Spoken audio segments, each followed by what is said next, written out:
What we done started. Look at what we done started. This the people party.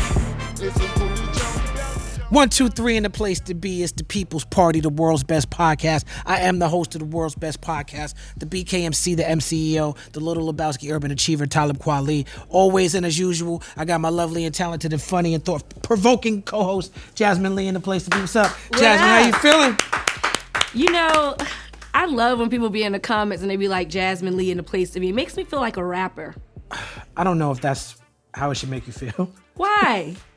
Makes Because me feel like I think I'm you about have to do a continue lot the flow. more to be a rapper than just some comments saying Jasmin Leigh in the place to be. That's just 2 bars. Yeah, to an MC, but in regular people, it's rapper.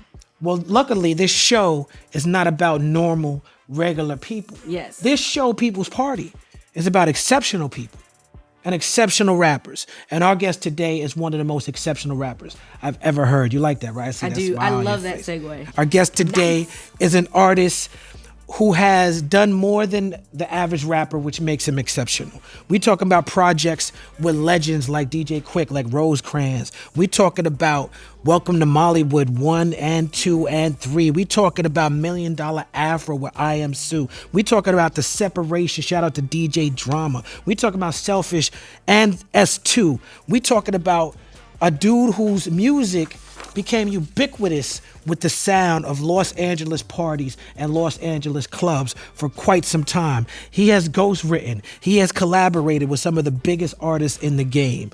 He has worked with everyone from Snoop Dogg to Knife Wonder to Nipsey Hussle, rest in peace, to John Legend, to YG, to Pharrell, to Kendrick Lamar. If you have not heard his giant single like Whaaat, I Don't Know Where You've Been, Say That Then, Do It Big. These songs are incredibly big. He has a lot of hometown pride. He is from Compton, raised in Compton, California. He is a fan of the Rams, and he gives it up to the Rams on a song we're going to talk about. Ladies and gentlemen, in the place to be, we got my man, Chachi, in the place to be. Give it up for Problem. What up, Big Shot? Beer gang, gang, gang. That shit's crazy. What's up, Word y'all? is Vaughn. If I was a white person, I'd think you guys were twins up here. Come on. brothers. We brothers. Yes, this is my brother. Cheers, bro. How you feeling? I'm having a good day. How you doing? Good to see you. Good seeing you too. First off, I like that cap. Thank you. Haroon Coffee. Yeah. Shout out to Chase Infinite. Yes. That is Chase Infinite's coffee. Yes, one of the smartest men I ever met in my life. Yes, shout out to Chase Infinite. Give it up for black men having coffee businesses. Yeah. That Come is on. beautiful. Yes, indeed. Yes. And we're going to get to your coffee soon in a minute. But before that, I want to first thank you for working with me on a project that I did with Knife Wonder and crew, the Jamla family, called Indy 500. You did not 1 but 2 songs with me. Yeah. We did a song with Knots on the beat. Shout out to Knots, one of the best producers of all time. Aloe Black on the hook. You and me on the verses. It was called Every Ghetto Part 2. To Part 1 was Rhapsody, and shout out to Rhapsody. Yeah, shout out to him. And then Pay Your Dues with the legendary lyricist Bad Luck, myself and you. Come on. You know what I'm saying? Thank you for doing those records. Nah, I appreciate you. Yeah, we met. I had a talk with Knife Wonder and Pharoah Monch, and we said we're going to do a project called Indy 500. And Knife Wonder was like, well, come down to the studio in Raleigh, North Carolina. And I went down there, and the last person I expected to see was you and Bad Luck. Yeah. But there y'all was, and y'all was staying there in Raleigh, North Carolina. So tell me about why you was there. So, man, shout out to Jamla, Yeah. Knife Wonder, the whole place. So me and Knife got cool. We actually met at Mac Miller's house. Terrace had brought me over there. Rest in peace to Mac Miller. Mac. Was working on Rhapsody's album. So they were doing a song. We did a song called Contemplate. Complacent, excuse me. And we just locked in from that point. You know what I'm saying? I respect everything he's brought to the table, and he fucked with my shit. So we just stayed in touch, and I was like, man, we gonna come down there, man. I just wanna come just get in your world, because my world is so different than that. Yeah. But I'm a fan of that. So he's like, man, come down. I was like, man, I'm gonna fly you out, fly you and luck out. I'm like, oh shit, come on, let's do it. Went and just worked. We just worked for 3 straight days. Just Ain't it crazy worked. that those are the days that I decided to go to? Yeah, it was wild because you came on day 2, and like you know how you get somewhere you don't know what you expect, but you just jump straight in and you in this just room of just boss shit going on. It's cracking. Music everywhere, each room, running it. Oh man, the atmosphere was crazy. Yeah, it was then dope. day 2, Talib walks in. What do you mean? Yeah. I'm it a was huge dope. fan, so you know. Word up. I'm a Big fan of moment yours for as me. well. Hey, we had a crazy talk that day. We did. Yeah, we talked about wanting to do the other's type of music. Yeah. Remember? I feel like that's what Pay Your Dues represents musically. Yeah. I feel like it's a good intersection of what people, not who we are, right? Because we brothers, but of what people think Problem is and what people think Talib is. Yeah, it was dope. It was a very introspective conversation. It was like, yeah, man, I want to do shit over the boom bap. I want to fuck with the samples, but right now, like, this party shit is going crazy. It's going crazy. It's going crazy financially, and this is really my life. And it would have been crazy to drop it in, and you like, man, it's the same thing. I want to get over some more liver, up-tempo beats, but they only want to hear me do that. We was like, man, let's have some shots and smoke. That's right. And they ended up doing Turned Up with Trent on the beat. Behind that, you know what I'm saying? Around that time. Terrace Martin, one of my favorite human beings. That's your cousin. Brother. Yeah. Yes, From indeed. another mother, but my brother. That's right. Yeah. In your Wikipedia, which we, of course, you look at Wikipedia, but we do deeper research than that. But in your Wikipedia, my name is in the first paragraph of your Wikipedia. Yeah. It says that you worked on Be Thankful with Terrace. Yeah. And that the song was so good that it got praised by me and Nas. Yeah. Tell you, man, I was a huge fan. You one of the master teachers, bro. Oh, man, you know I what I'm appreciate saying? that. Like, Terrace, he put me through the whole, like, you have to understand hip-hop. I got to rap, like, very, very late. And I would say some very naive things. But he was like, no, you can't do that. He always sat me around the masters. Like, I met Lawrence when 1500 and nothing, 17 years old. I remember these just sitting around these people that are now just giants, just sitting in the corner. So he's like, no, you got to know who Talib is. You have to know who Busta is. You have to know who Slum Village is. You have to know he took me through this route.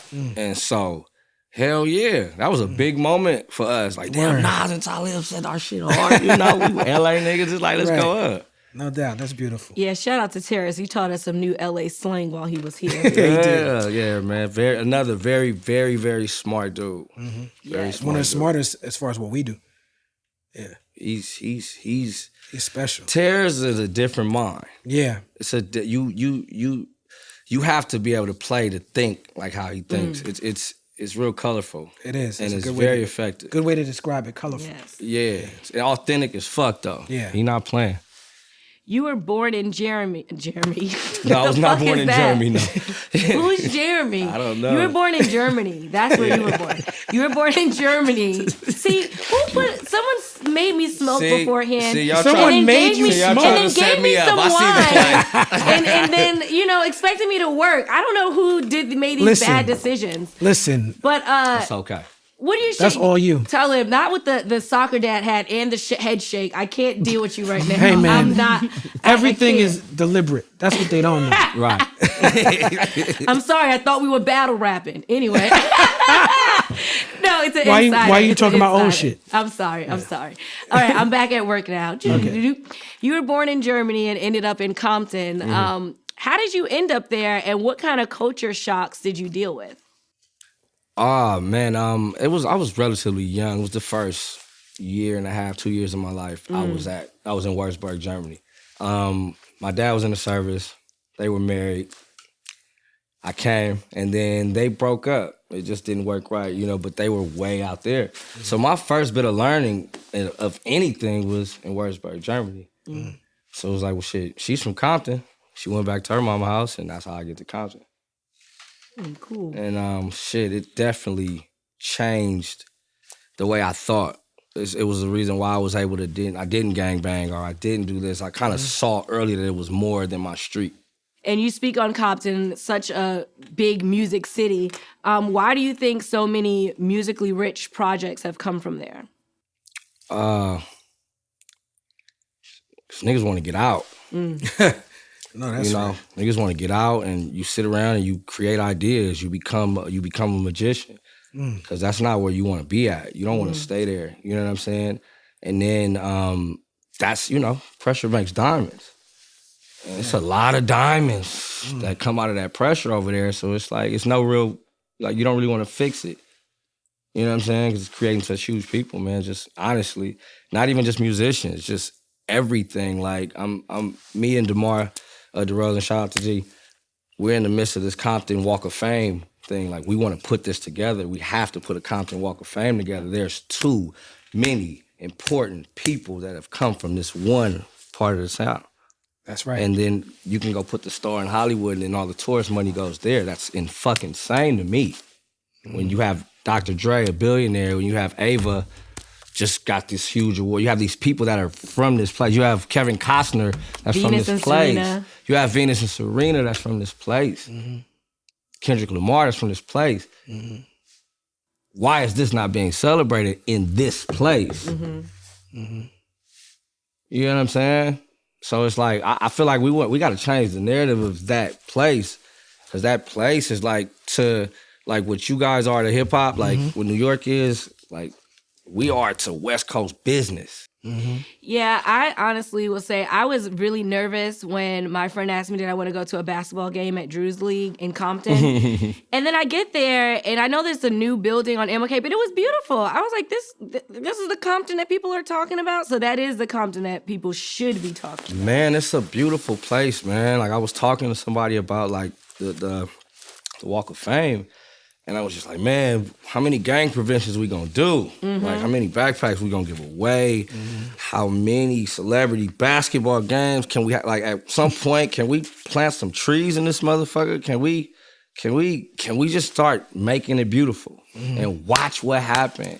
If I had stars to walk past and like, damn, they from here? Yeah. They from here? I'm not about to fuck it up. I'm not about to throw trash on it. I'm not about to write on it. It's like, it becomes something to be proud of. Yeah, it's like David Banner said. He said when he went to speak to Congress about music, and he said he told them that if you want rappers to rap about roses, plant some roses in the hood.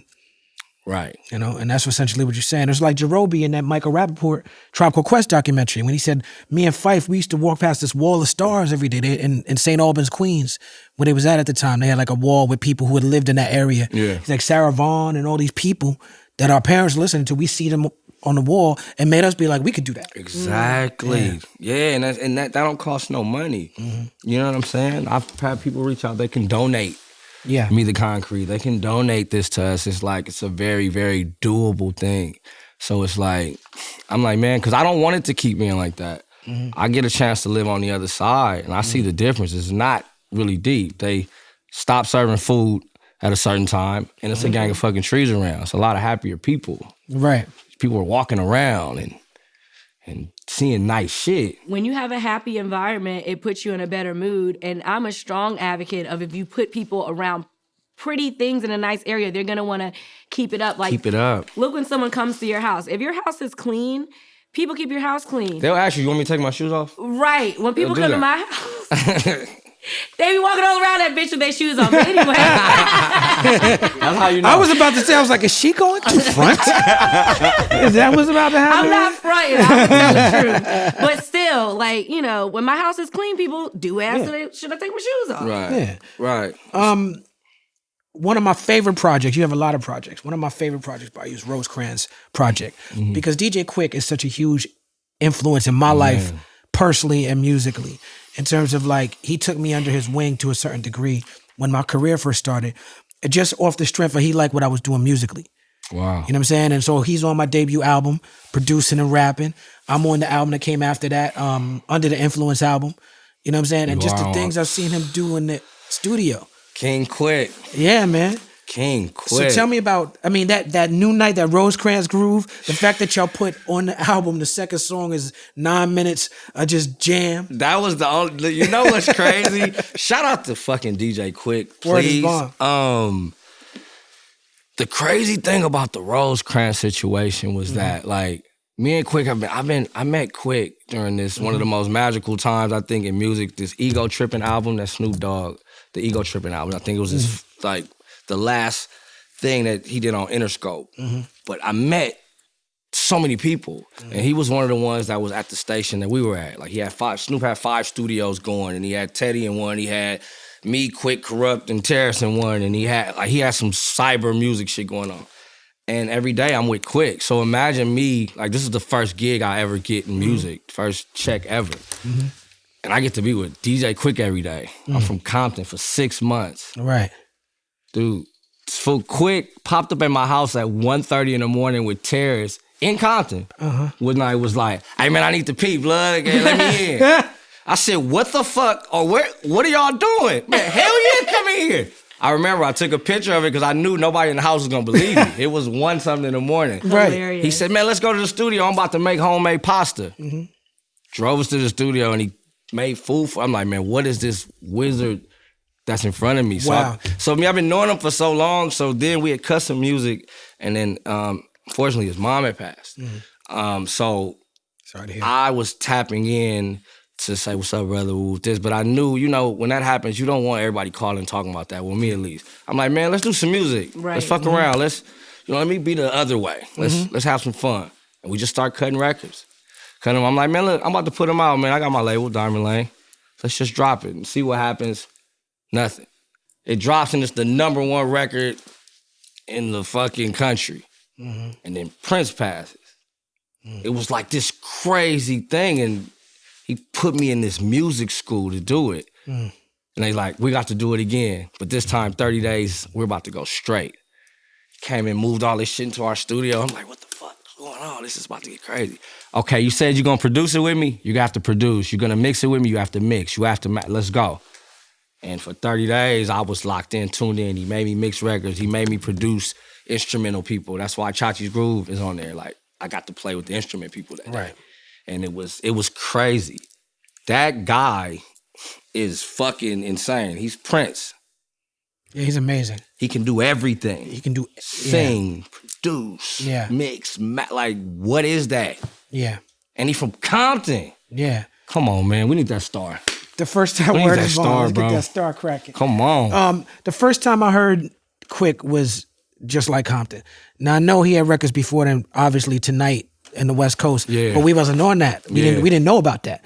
I started to learn, you know, me coming to LA as an artist, you start to hear Tonight on the radio and in the clubs, you're like, wait a second, this shit. But just like Compton, so to me, Quik is synonymous with Compton. Yes. You know what I'm saying? Absolutely. Source cover with the Compton fly Letterman on. Come on, man. Man. Yeah, shout out to Quik. Your first, correct me if I'm wrong, but is I'm Fucked Up your first joint? That was my first, that was the first record that made me some money. Yeah, that's when I got a single deal with Universal Republic for that record. It was bubbling in the streets, and then it was like people were reaching out and shit. You put that out yourself? Yeah, Deranged Entertainment. Shout out to Ed Jones. At the time, that was the company that we had. They came in. We did a single deal. I got to see real early how the label thing was. Fast. Okay. Fast with that record. Okay. You know what I'm saying? But that was my first moment of like, whoa, this shit can really happen. It's crazy because I remember that record was out when I was clubbing a lot. Yeah. And I remember just like, I'll be honest with you. It was a type of record, club record, that I never stopped to be like, who is that? Yeah. But it was. You was fucked up. You loved it. Yeah. But I was in the club. I'm fucked up. Yeah. I'm fucked up.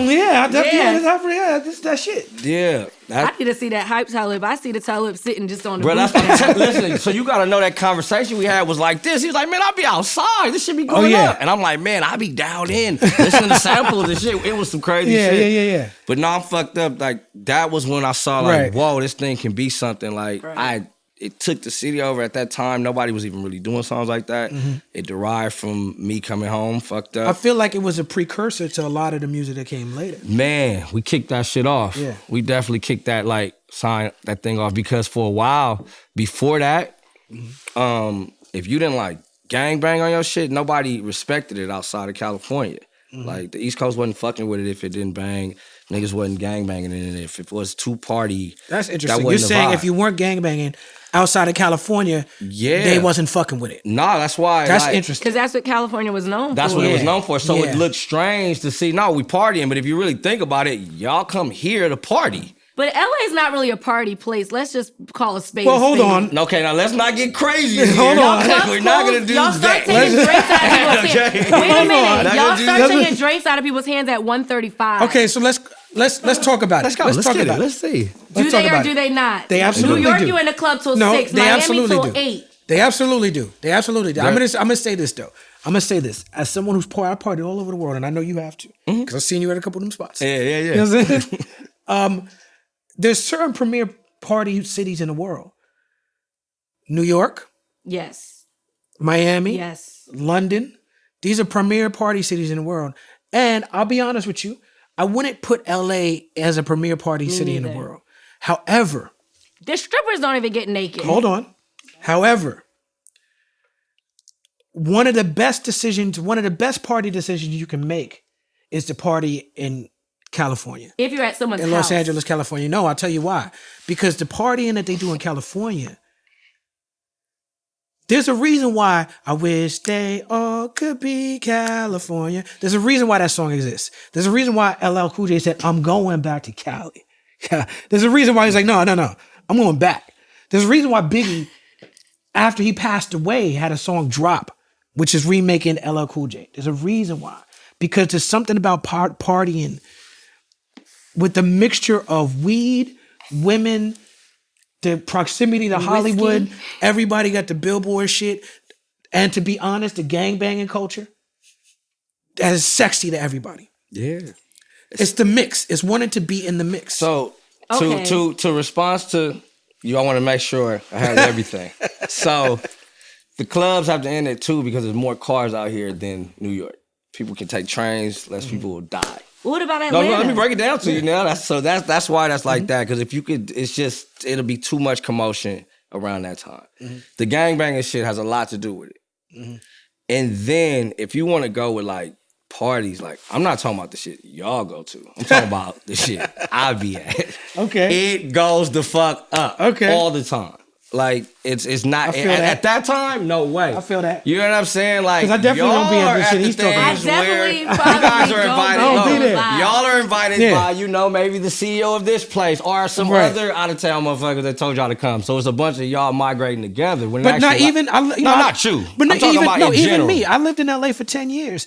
And I think you're right. Right, Because 'cause I if went you- to all the Hollywood shit. Yeah, I went to all that but shit. when you start fucking with Quik and you start seeing, Oh, yeah, I see, Terrace, yeah, and you yeah, start yeah, seeing yeah, like, yeah, wait yeah. a minute, oh wait, no, I'm going to I fuck back honestly- out there, Yeah. because it goes up, and you can handle business. It's a weird thing where you can get your business done at the party in Cali. Now, I will say that. I will say that. What we doing it for then? I will say that. Y'all partying I have- just the fuck? We gotta chill out. See, this can get deep. Okay, This can so get what deep. I will say, I am not at the parties that you're at. I will, because I don't go No, to back people's hoods then, that I'm are not not in mine. nothing now, so this All ain't right. even that. I'm It's talking coffee about and he's kush sipping now. Oh, we wine chilling. with I'm in me. the house. He's sipping wine with me. It looked like whiskey, but wine for sure. I'm not at those parties because I only like to party in my own hoods. But the dime, Wait, where do you live at right now? I live in the J's. I'm not Talking about she partying like in to the party in her J's. own hoods. The J's? Where?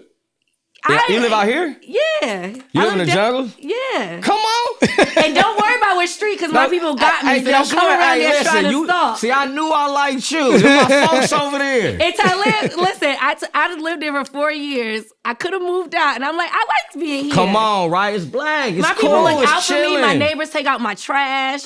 It's lit over there. We get. Hey, There we listen, go. man, and that goes back to prior to that record. Y'all thought it was Bloods and Crips only. Like Game had a crazy run. Yeah. But he had a crazy run, but he was a Blood. Snoop, crazy run. Crip. Right. Who else? Yeah. Like Your era. it didn't Yeah. look. Only other one was Quik, but then Quik Blood. They Quik a Blood. That's kind of what y'all saw in the world. So Yeah. you got me coming out. I'm fucked up. I'm chilling. It didn't even like out here in LA. They was like, "What's that?" I'm like, That nigga just like to go Nah, to the I'm club not- and I'm have just going fun to chill. I'm and chill going- with women and just have a drink. Right. What? Right, yeah, and that kicked it off. I think we all started having a little more fun. We started seeing the Bloods, the Crips mingling because they was like, "Oh, wait, what you on, Prob?" That's another thing that's interesting to me is that me, I'm a little older, right? So I come from the era where, like, our first experience is colors. Totally. As far as on the film side, and as far as like, you know, it's like, so to me it was like, well, man, I don't want to be nowhere where it's gonna be Bloods and Crips together. It's about to go down. Yeah. But then you start seeing through the music that the gangbanging shit is a lot way more nuanced than how they present it on the film.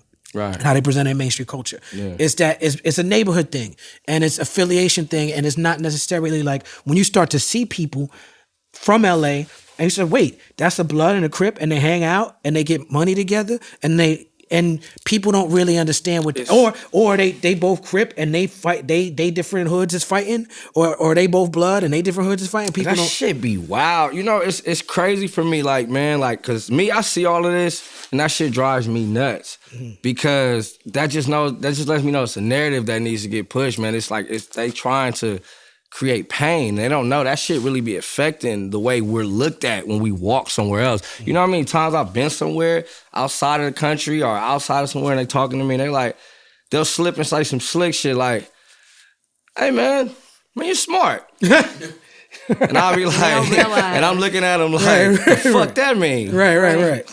I like how you say they slip too. Yeah, you slipping. Yeah, you slipping. Now I get to just at the time, it depends on what I was on, I might say, hey man, don't play with me back then. Right. Now, I'm just looking at you.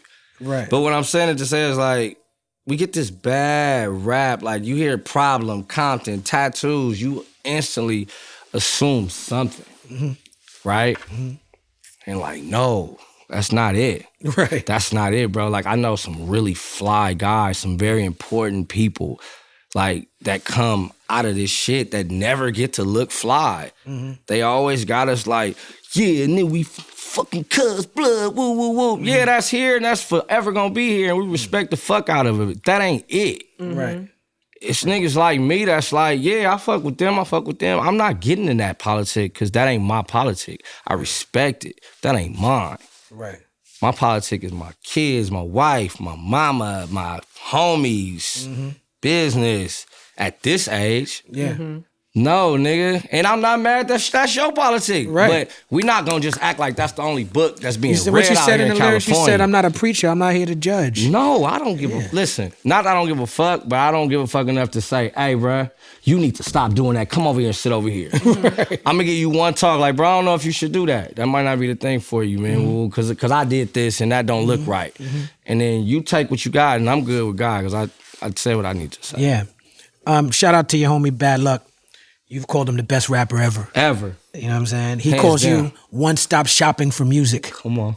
That's my brother for life, man. He's everybody's favorite rapper. Yeah. Yeah, because they know. He get in that room, it's going to get crazy. Yeah, he a problem. Man. Like Problem. That's who raised me, bro. Like, Yeah. just really think about it. Man, I'm blessed, bro. Like, for somebody that never in his life thought he would be doing music ever in my life, to bump into the cats that I end up bumping into, to be sitting here with you and doing this, it's truly amazing, bro. It's truly amazing. It don't even make sense because I see a lot of people that were like better than me. I seen a lot of people that I thought was finna do this. It's like the league. And you're like, well, damn, what happened? Niggas didn't work. So for me, like, I was trained by these guys that are assassins in the studio. You seen them, bruh. Right. You can't be in there playing. They don't care. They're the best. They don't care about your chain. Don't care about the broad you walk. That shit means nothing. Like, what we doing in here? In a ratio shit in front of niggas. Like, nah. Give a fuck about pride. Yeah, that's great. Platinum. Hey, nah, you gotta redo that. Right. Like, all right. Some niggas ain't humble enough to go, all right. They out. That's real. That's luck. That's bad luck training. That's bad luck. I've got that thing before. Right. Shout out to Bad Luck. Yeah. What's 354?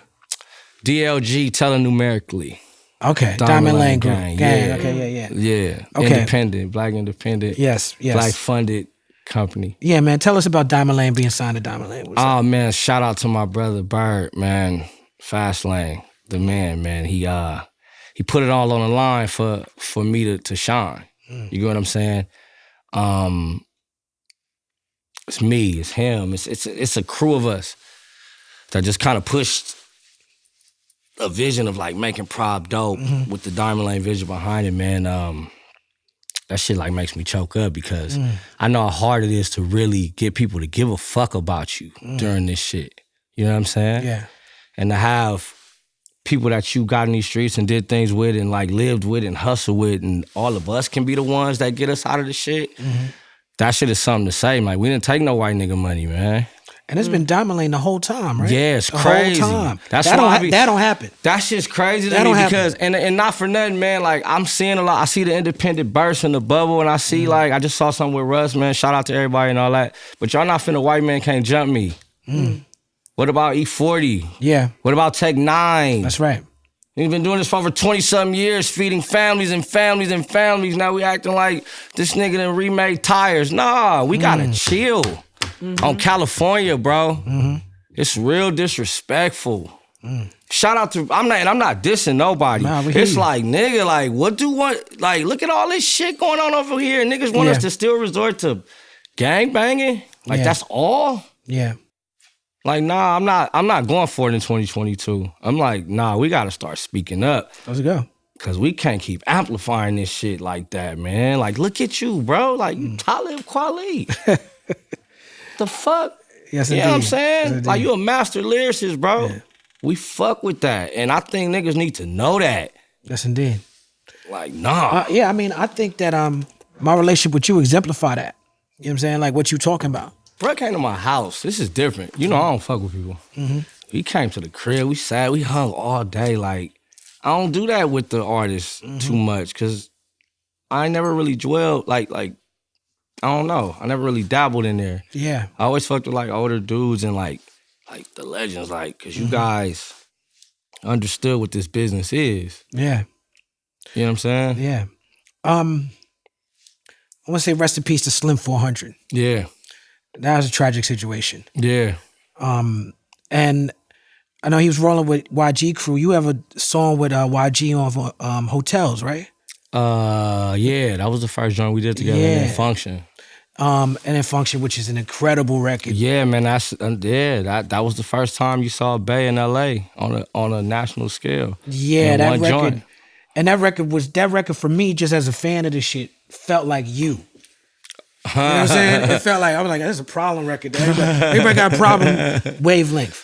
You know what I'm saying? Man, like, that's the beauty of that boy. Oh, man, 40, man, like, it's crazy. It's crazy. We sitting at the spot, the Diamond Lane spot. It's like 2-3 in the morning. My manager at the time, my boy Pun, shout out to Pun, was like, let's just fuck around a little bit. He throwing on beats, like 40 needs some stuff, whatever. So I'm like, I say a hook.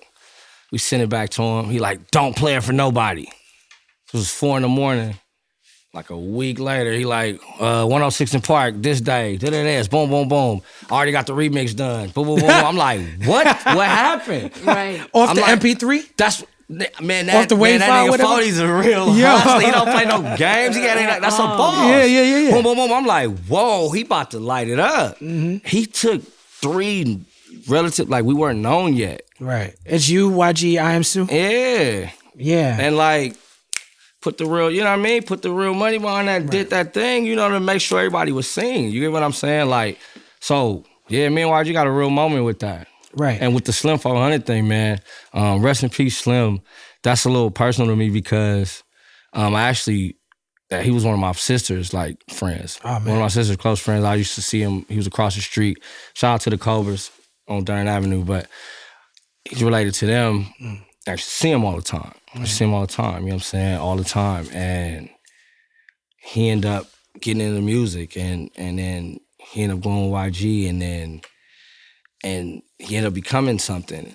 And so, yeah, man, this is another one of the people that I started with that I had to, like, watch die on fucking film. Like, you feel me? Like, I don't know, man. It's a cold twist. It's a cold twist with this narrative that's getting pushed about out here. You know what I'm saying? I don't like it. You know? Like, you gotta understand, like, that narrative spawns those behaviors. Before I get to my question, shout out 106 in Park. We need to get AJ and Free on here. Like, they did so much for the culture. Like, Freestyle Friday. So many artists went through 106 in Park. Like, that was like the one-stop shop for That's sure. funny because for me, Free is on my mixtapes because I know Free as a rapper. What? Yeah, me and Free got records together. And AJ, I know AJ as a party promoter. Like I know them from before the 106 in Park. So it's funny to hear you say that because those are just like people I knew from back in the day. Everyone was in front of the TV at 6 o'clock. Like it was just a given. But I remember when they got that and how their chemistry together and what was going on with that show. They did a good job of representing the culture at that time. Yeah. Amazing show. Shit. That one time I ended up going in there about 9 more times, man. Shout out to Diamond Lane. Like, what are we talking about here? Like, as an independent, we know how much that shit costs. I know everybody know the business now, so we ain't got to keep playing these games. Like, 106 in Spark, though, not to stop you. I'm developing a show called 106 in Spark right now. Okay. So get ready that's a for good that. segue right there. Look at his segue skills. Coffee and Kush, get ready. 106 in Spark. Yeah. Shout out to Spoon and Tammy the Cannabis Cutie. We getting ready to do something real innovative. Awesome.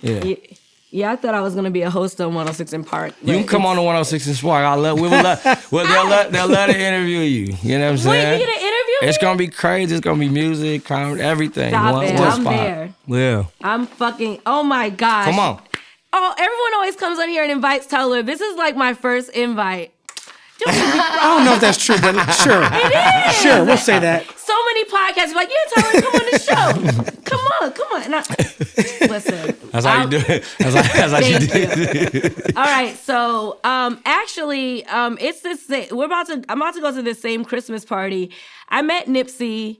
He showed up at a comedy Chocolate Sundays Christmas party. I don't know why he was there, but he was there randomly and he was just chilling with everybody, like just vibing. Game came on and he told us about his first story of meeting Nipsey. I want to know do you remember your first time meeting Nipsey and how deep did your relationship go? Man, Nip, we have been seeing Nip like, he always been around, you know what I'm saying? Like, he's been hustling. Like, he was one of the first young black kids that had a fucking T-shirt shop in this neighborhood. This was early before the Marathon store. Like, he's always known how to figure things out and get to. He was Nipsey and Damani were the first people I saw with shoe deals. They had Adidas. Yeah, I went to their shoe release. Like, me and Nipsey saw each other, like, when we were putting up posters. We would put up posters at, like, 1 a.m. to 3 a.m. because that's when it was safe. Niggas wouldn't be outside, you think, and then you can kind of just move around a little easier. So I would see him on the nightly, like, oh, what's up with you? Woo, woo. You just seen him in hustling, you know what I'm saying, at all times. So everybody out here knew at some point it's gonna go. It's gonna go. It's gonna go. You know what I'm saying? Me and Nipsey got our first placement together on Malice in Wonderland, Snoop's album. That was the first time we got like a big look. Right. You know what I'm saying? It's been dope, man. Like he fucking got out here, man. That shit it be fucking with me, man, because it always kind of goes back to this narrative. You know what I'm saying? We had to see that shit. But for you, it's like, for everybody else, it's abstract. It's something it's symbolic. For you, it's more personal. It's different, bro. Like, we really was out here. Like, niggas was really out here trying to feed their families, man, with music. Yeah. Now, we wasn't out here, like, hanging and drinking juice and shit every 3 days. No, that's not what I'm saying. We was out here, like, we were outside on the grind together. We all was watching each other, like, become something and shit. And like, the shit that be just, like, over in 3 days, that shit don't be over in 3 days for us out here. So the shit that keeps getting glorified is affecting here. You get what I'm saying? Like, yeah, I do. You know what I'm saying? Like, these are my fucking folks, bruh. And I don't want the world to keep playing with that. You know? And again, gangbanging has been modified. It's not really that, man. They getting organized. This was about something else. I saw Terrace's interview. He basically gave you the vibe of what this is. Like, this is a community thing. And if y'all stop selling them the bullshit of what it is and start selling them how fly this is, how cool it is, how we even out here shooting, it's like, come on, we can really turn something around with my people and we can stop, like, watching us die on camera. Right. Yeah. Yeah, word is bond. So after a bunch of mixtapes, you start a relationship with DJ Drama. And you dropped the separation. Yeah, shout out to Drama. Yeah, shout out to Drama. Drama, Late, you know what I'm saying? Cannon, all of them. Yeah, the whole affiliates. Yeah. Yeah. They're my dogs. Yeah, those are good people. Yeah. And they had such a huge impact on hip hop. Tell me about dropping Say That Then with the homie Glasses Malone. Man.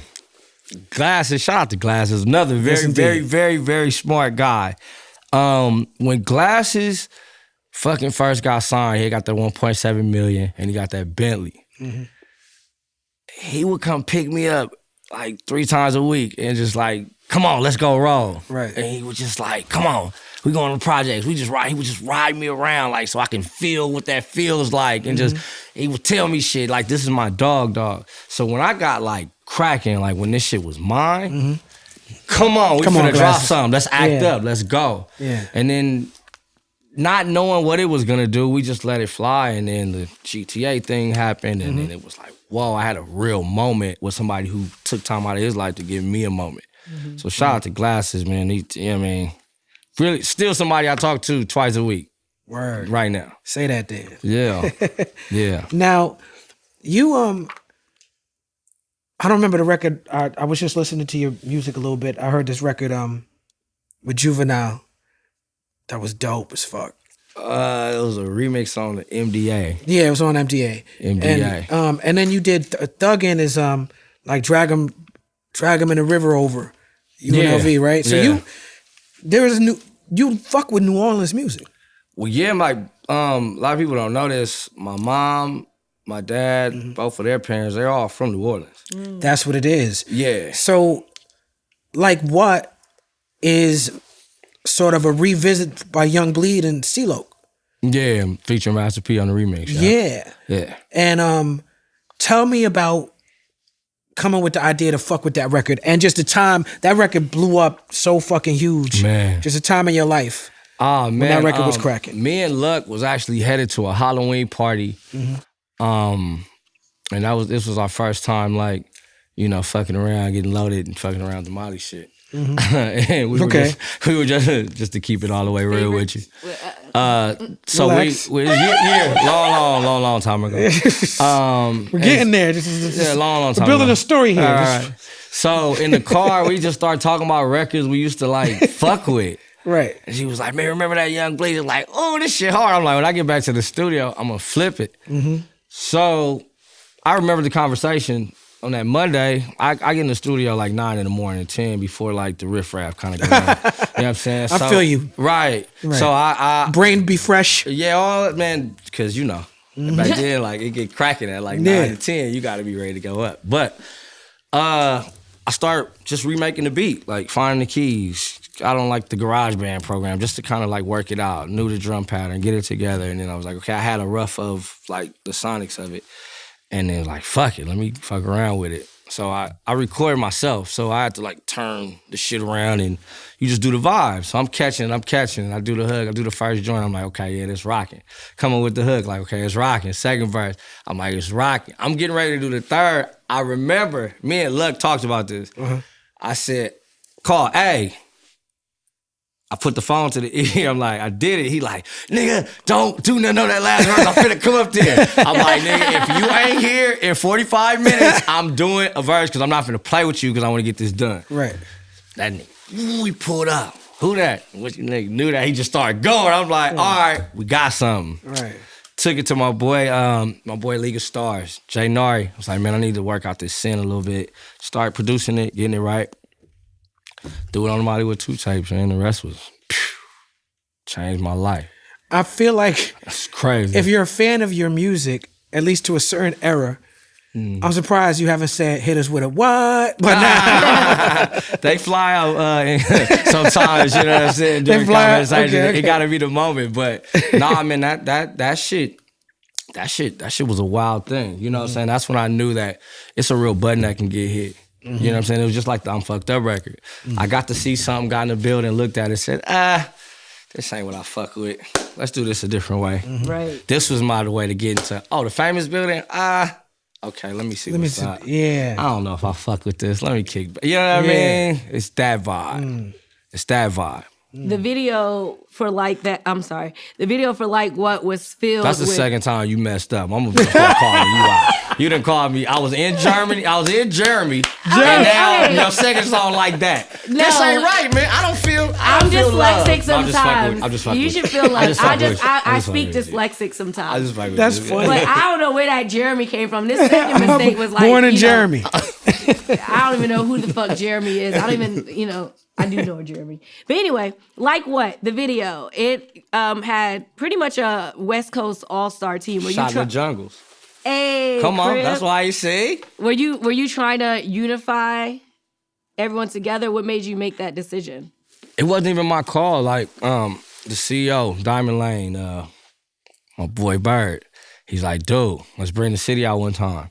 We got everybody. We can give everybody a look. This is what you're supposed to do when you the one out here. You're supposed to show love. You're supposed to grab everybody, put them in there, let everybody get a light. Don't just take the light. Like this. That's not what it's about. It's about amplifying the culture. That's it. So that's the right choice. Right. And so, he knew the vision. Like, again, the early days of my career, I was very like, he knows certain shit. I know how to do the music. He know how to do that. So it was like, all right, let's rock. So he put the whole shit together, man. Him and Top Shelf, you know what I'm saying? Shout out to Danny. We shot in Compton, we shot in Inglewood. 40, you down here, gotta get you. You're so influential in my life. Please. Warren G, I need you. You're influential. Everybody that helped make that like what moment happen, from the Dog Pound to Snoop to everybody you saw was in that video. The DJs, I don't give a fuck if you with Power 106 and you without, fuck all that. That ain't got nothing to do with me. Get in here. Get in here, let's fuck around. And then to be able to put the Say That Then on the end to set it up with Drama sitting there, just to let y'all know outside of the West, we got some love too. Yeah. It was a dope. He knew what he was doing. Yeah. So I couldn't even take that credit. Shout out to B. Shout out. Okay, welcome to Mollywood. All right, so we're going to talk about the prevalence of the Molly drug in the hip-hop community. But I just want to say there's no way that I could do Molly and do anything creative. I do stand-up comedy. If I was to do a Molly and go on stage, I would literally just word vomit my whole fucking life out. Right. Because it's just, it takes you to it's like an emotional roller coaster. That's a great way to describe what that was. Like, the crazy thing about that time was like, you don't know what you get into. You just kind of just in it. You know what I mean? And by the time that I was done with it, it had started getting crazy. Like, I didn't know the power of my tongue, if that makes any sense. Yeah. So this was just my summer I was talking about. You know what I'm saying? 3 summers. No, this was one summer. Oh, that's 3 mixtapes came out of one summer. Yeah, but because it's like that first pop, you keep pulling from that just to keep feeding the monster. I got you. I had already fucked my whole shit up during the shit. It was like, hold on, this ain't the play. Okay. You know what I'm saying? Like, I had a couple of 2 wild evenings where it was like, I don't like not having control of me. I already don't have no control of nothing else, but at least of me. So it was like, I gotta chill out. I gotta kind of slow down. But then I saw like, whoa, because even like right now, we're on the 10-year anniversary of the Welcome to Mollywood series, and we probably finna do, hopefully, I want to do the fucking Mollywood Bowl. I want to bring everybody out one wild night, just turn up real quick, and let's fuck it up one time. Right. But that's something that we can't. We can't do it. We can't do it right now. You gotta do your research. Yeah. I researched before I did Molly, and it actually, I don't condone Molly, guys. Sounds like you're about to, but continue. I'm not condoning it, but if you are gonna do drugs, make sure you're prepared. So I read about Molly. I read about, make sure you're in a nice mindset, make sure you're drinking a lot of water, and make sure you're only doing it once a month. Right. If you do it more than once a month, then you get into that depressive state. I was not. So it was like, I wasn't doing it once a month. So it was like, okay, we're on one. We're actually acting a fool out here in these streets. And, for the art, that shit was amazing. Dude, I made some of the best stuff ever. And it was an amazing time. And I lived life amazing. Like, my experience count is through the roof. This personal thing that, nobody talks about when they artists got real fucking wild. I got, you know what I'm saying? And it was like, wait a minute. it's like you start balancing like the importance of one because you think this pays for this, but you need this to do this, and you get caught in this weird thing. It was like, hold on. Let's pull back from a lot of things. Let's understand what it was. Now, would I trade that time? Hell motherfucking no. Well, you can say what you're saying because of the experience. Yeah, because of the experience. I got to live life. Yeah. Like this, we're here to experience things. People want money so they can have better experiences. That's what it's for. It's not for anything else. It doesn't make you better. None of that. Nobody's a better person. Cash just lets you experience more shit. So as artists, we get to experience things, and a lot of artists that don't even have the money that they need to experience things, they get to experience them early. Like, I got to ride in a fucking Bentley with fucking glasses. Right. It's like, these are experiences I won't forget. So for me, it was like, I got a lifetime worth of experiences over them 2 years, though, that I wouldn't trade for anything in the world. Right. Including the knowledge that you gained. Ain't none of that. Especially the knowledge that you gained. I just knew for me, for the village that I've created, and not for no other reason. Like, I have daughters, and I just looked up like, damn, I'm like the only like man on my mom's side of the family. I'm like the only man for my daughters, and it's like getting loose. Everything's getting loose. And it was like, no, this is like kind of more important. Not kind of. It's way fucking more important than this, because this only gonna fuck with me if I'm hot. This gonna fuck with me. This mine. That's right. That's right. You know, and I got loose during the drugs and the experience, and I wouldn't tell nobody to go do that. No. Word. You know? Word. Your record off Hotels 2, My Squad, is a great record. I love the iPhone video shit. That shit was crazy. So this is what's happening to me. Now, I'm not a sports guy. I don't know anything about sports. Right. But this is what I noticed. What's happening now more than any time, and I lived in LA, so I don't remember this being a thing. So I need you to explain it to me. Okay. What I've noticed now is that people, friends of mine from Los Angeles, seem to want to go to the Rams games at the stadium all the time, a lot now. Right. So what is that? It's the colors. Well, it's an amazing stadium, I would say. I seen you there with Big Boy. Yeah, I was there with me and DeMar. We pulled up. It feel like you're in a video game. It's kind of crazy. But, you know what I mean? We gonna talk some business. Shit, that shit been closed for like a year and a half. They gotta get some people in that motherfucker, man. They gotta make that money back. Right. That's what it looked like to me. As far as me, honestly, I'm not a Rams fan.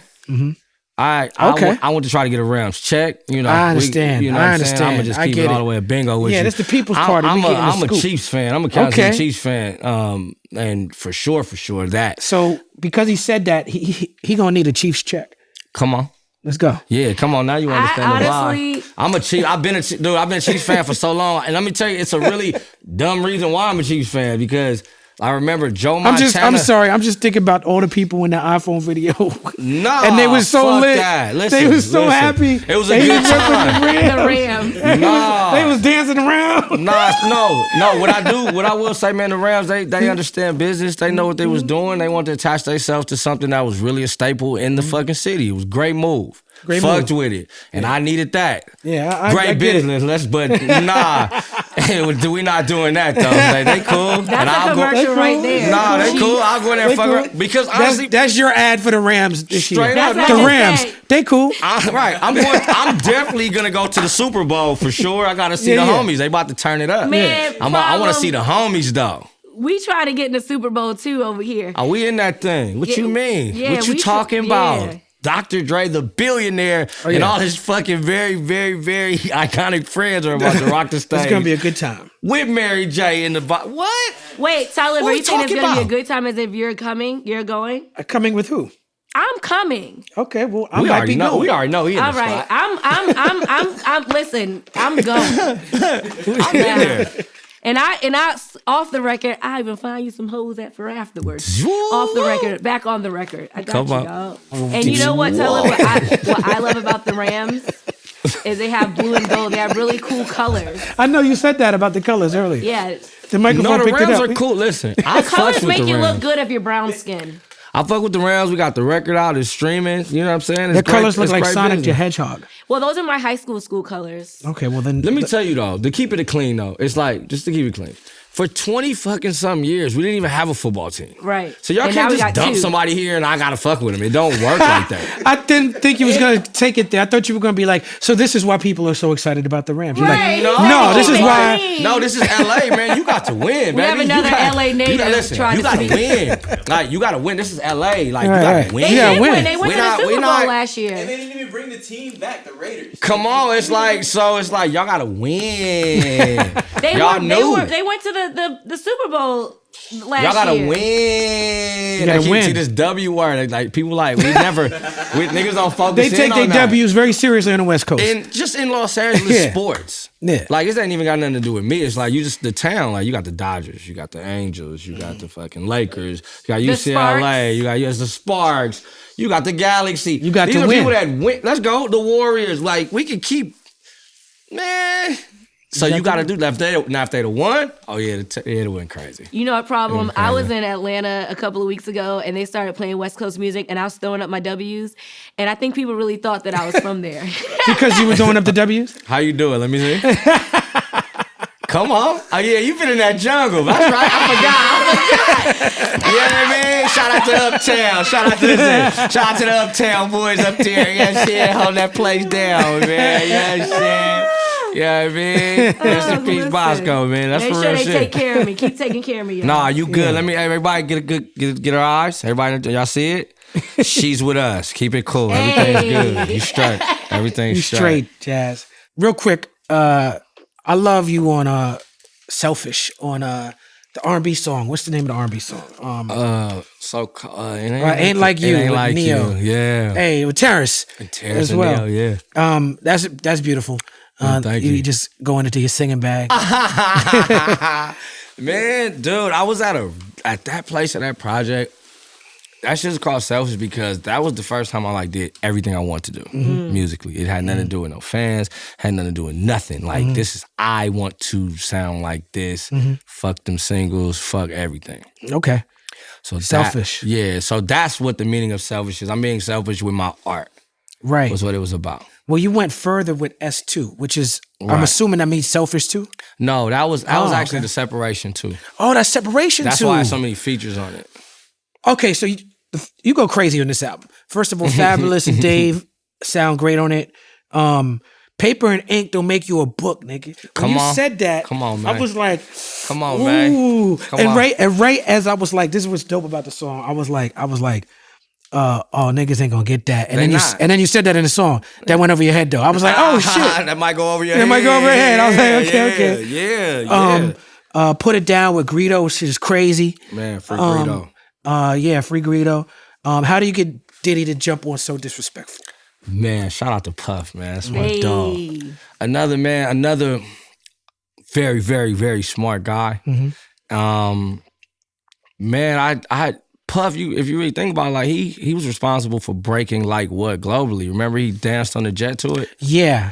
So we've been kind of like, you know, that's been my dude. He always tapped in and he saw me doing some new shit. He reached out and was like, hey, bro, man, pull up. Like, what you want? Just like an olive branch. You know what I'm saying? Yeah. We had like partied and shit, you know, frequently and shit like that. But it was more so like, this was different. Like, pull up, let's exercise.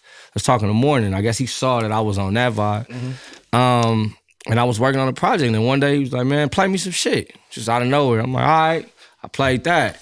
Nigga start bopping. Doing the because Diddy you gotta dance. think, I'm not getting the turned up party like Puff. When I'm talking to Puff, like I'm asking questions. Like, look, man, I got, you know, I've had like multiple baby moms and shit. Like, how do I handle this? I want to fucking know how to accumulate. You asking all him real this. questions. Yeah, it's like straight up, and Yeah. you know what I'm saying. So I would talk to him before the function started. So this was the first time we had crossed that side, and it was like, hey, nah, come on. Yeah, I need this one. I need to get on this. You had him yelling on that. You got yelling Puff. That's a different Puff. Bruh, he was popping that talk. Yeah, too, talking that man. shit. And listen, so He was when talking that shit. He came in like and just on some real shit, man. Very, very iconic moment for me to see how humble he is in the studio. He said, listen, I want you to produce me. Tell me if I fucked up, do it again. I've never, like, for somebody to be such a massive presence to when he get in there, it's like, come on. He said, I don't know, come on. And that shit was like, I get to sit here and produce. Are you out of your fucking mind? Right. Let's rock out. So for me, it was like, I get to do it. I get to fuck with it. And man, it was a great time. Shout out to bro. Like, he had the shit banging through the whole house. Yeah. He had the words up. Real puff shit. You know what I'm saying? Fly nigga. When I started in this industry, I started handing out flyers for his parties. So that's my introduction to this business. Yeah. Yeah, him and Funkmaster Flex and Jessica Rosenblum and, DJ Enough and all of them. I did not know that I had a ratchet love until I heard that song. I thought I kept my shit above board. And I heard that song, I was like, oh. Come on. I got a ratchet love. Yeah. Yeah, man, like, it's these stories, bro. Like, I can always, like, that 2 to 3 years of experience of that thing I was telling you about, man, I can fucking rap till I'm 119. It's so much shit I ain't talked about in that 3 years that didn't happen. So I can always pull from situations and just talk at that and, like, really dive in that. Because, you know what I'm saying? That's an art of mine. I can, like, see it and, all right, really get in it. So that was just a couple of situations that I tied together. I just remember like, whoa, this is burnt. But it makes sense to me, but it's burnt out. Yeah, you said, I don't remember the exact lyric, but you said at some point at the end of the song, you say something like, real niggas get it though. Real niggas know what's up. Real it don't make no sense. sense. That's what you said. It doesn't make no like, sense to somebody that's not a man. Everyone- See, Yeah. I pride myself on Or a like, certain type of woman. Okay, it made okay. No, but really though, I'm gonna keep it real. Like I get Please it, do. man. I'm more so talking to men when I'm talking these days. I did a lot of time talking to women, you know? But like, nah, like sometimes shit don't gotta make sense to everybody. This makes sense over here. Just like women have shit that makes sense over there, we'll never get. Like, trust me, we'll never get it. Like, we'll never get it. Like, no matter how much we act like we do. That's true. You kind of like, that's theirs. But we are a lot smarter than y'all Very are. much so. Y'all are the smartest things on earth. Like, y'all run this place. But for us to protect what y'all run, we got to keep some shit this way a little bit. And like, it's a certain understanding that goes on in that song. It's like, yeah, this shit don't make sense, but it makes sense for me. Yeah. You know what I mean? When you in that lifestyle, when you ain't, you know what I'm saying, tied down and doing what you doing. Yeah. Now this question, It was diss to me, but go ahead. Come on. that's not how I was going to put it. It's funny. I'm going to tell you what's fucking hilarious about her saying that. We don't rehearse this shit. We don't. She had no idea what I was about to say. But what I was about to say was this question was only in here for Jasmin. I'm like, this nigga right here. Because I wouldn't have picked up on this if it hadn't been for Jasmin. Okay. But on S2, you say niggas 30 plus putting trust in the fucking shade room. Right. It's not the vibe. Right. Explain why.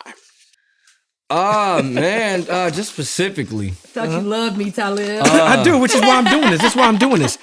I'm doing this out of the love. No, just like... What does the Bible say about gossip? No, at the time, I was dating somebody that, you know, like they were in that shade room situation. And like she had got with somebody else and they assumed that we were still together. So I saw people that I know that I thought, you know, not I thought, but were different, like having like some funny shit gossiping about it, right? So me, I got the biggest microphone. So this is something that I want to teach to men.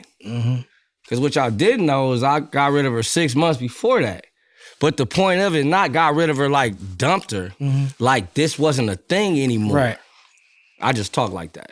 I understand. I respect that out of that woman. Right. But you know what I mean? Right. We broke that off. But I just didn't tell nobody because I don't talk on dick and pussy shit. That's not what men do. So this is one of those moments like, what is your grown ass doing listening to that when you should call? So just say if it was true, why you didn't call and check on me? I'm weird like that. It's not weird. No, but I'm like, why you didn't call and check on me? Like, damn, I'm hurt if you think it though. So this is the time to laugh at me, is what I took it as. And I could have been wrong. And at that time, I was just on a weird thing anyway, but that's why that was said. You know what I'm saying? It was like, wait a minute. Oh, so this is what happens when y'all think a nigga down. I saw a lot. The separation. I had to understand what was going on with everything. You get what I'm saying? And not like anything else. You just know who you can play dominoes with and who you can open a Domino's pizza with. Very different things. Bars. we all gonna kick it. Because nigga, like, you still gotta fuck with me too. Like, you can't just fuck with me how you want to. We don't gotta like each other. Black men, we got that bad. We think we have to agree with each other to hang. No. Right. You still fucking around. These are still my niggas. Right. You know what I'm saying? And these are still people that I love. But you gotta let people know things sometimes. Like, that's crazy. Yeah. You check on your partner when he's down. You don't try to use it as a joke. Right. Another thing that's wrong with the narrative. That's why I don't be talking to like women no more. Okay, so 2 things. Number 1, you remind me a lot of my homeboy London Brown, who's also a tourist and also from LA, like anime tours. Come on. Secondly, a hit dog will holler. So I'm gonna take this opportunity to say I do check the shade room every day. But I was talking about guys, though. I'm not talking about women. I'm saying this for Talib. I'm not saying it for you. I do check the shade room every day, but I like to be well-rounded in all of my news. So I know what's going on in the shade room. I know what's going on in CNN, and I know what's going on in the fun gossip sites but too. That's beautiful. I love that. No, but you're in media. You're not somebody that knows my mom. Like, this is different. I'm not. Listen, I literally, your answer is separate. I am taking this personal. This question I'm taking personal, and I made it about me, so that's why I hit dog. I get exactly what you're saying. But I can even explain it on a bigger scale. That was my personal shit. Yeah. On some real shit. What in the fuck are you believing in something that you can pay to be on? Right. Man, we gotta chill. Like, at some point, man, like, y'all gotta kind of understand, like, it's too much information out here. You know how this thing works. Like, you know how media is. It's a reason why you see that opposed to seeing something else. Yeah. So it's like, nigga, you can look at it. It's like when you remember you used to go to the store and you go to the supermarket and they got the National Enquirer right there. You just look at it. Yeah. You don't think that's real, though. Exactly. Exactly. Listen. It's entertainment. What do you mean? Listen. One of the strangest things in my life is, I get trolled a lot. And one of the things you be on a bumper. Oh yeah, they get and they be on mine. They be on mine. I love it. But one of the strangest things is one of the white supremacist things that they do is about power and domination, right? So they want to believe that I'm short. This is the strangest shit. Like short in height? Yeah. So it's like these Nazis who was trolling me years ago on Twitter just started this thing for like weeks where they was like, Talib Kweli is short. He's 5'6", 5'7". And there's nothing wrong with being 5'6". Nothing wrong at all, which is why it's strange. This is why this is strange. Ain't nobody moving nothing this way. So that's why it's like, that shit don't mean nothing, man. I think I'm 7'3", so that shit don't be doing nothing. Yeah. So keep doing my bad, brother. No, it's all good. But they started this thing, and so it's a thing that comes up in the internet, right? Where it's like, yeah, well, at least I'm taller than him. It's just this weird sort of domination. You're a genius. It's weird. And they want to fuck with black geniuses. But it's so crazy. this dude was trolling me the other day and trolling me about some shit. He was being racist, and I was like, yo, you're just racist. He's like, how you know I'm racist? How you know I'm racist? I'm like, I know what I'm talking about. I'm expert on racism. You're fucking racist. And he's like, you're just mad because you're 5'6", right? And I'm like, you be on them Nazi websites.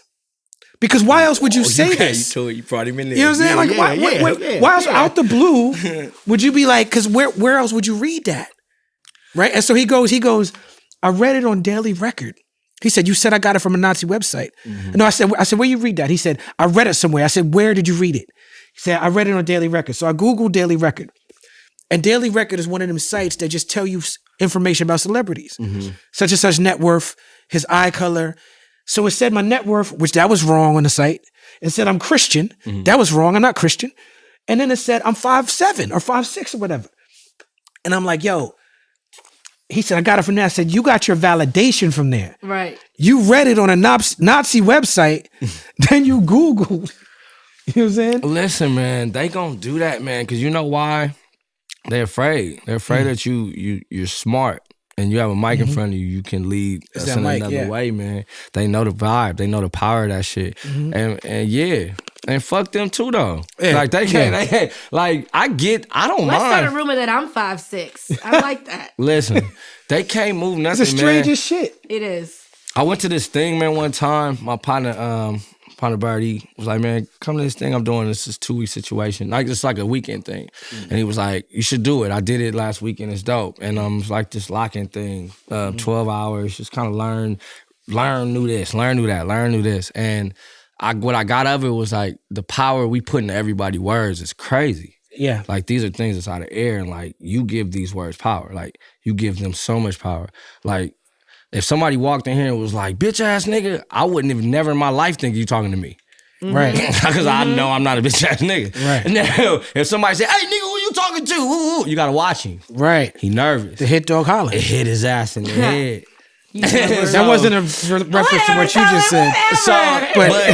So with them, they trying to get you to get you to buck. Because they know the trajectory of your mind and your knowledge is because you trying to empower us. You trying to empower us. So fucking stay on their neck. I'll fucking get in there and talk some shit too. Fuck all that. Y'all not finna gonna be kicked over Twitter right along with Talib. Hey man, listen, man. Kick me back into real life then. All right, I'm cool in here. I'm all right. I like my real life. And why is height like... That's a random insult anyway. No, it's crazy. That's one of my you don't favorite. have nothing to say about nobody. Yo, it's the craziest shit. One of my favorite movies in the world is the Blues Brothers, and there's a scene when they walk into the bar, and Tom Malone is the saxophone player in the group, or some sort of trumpet, some sort of horn player, and the lady at the bar comes up to him and goes, "You're the tallest, so I'm gonna guess you're in charge."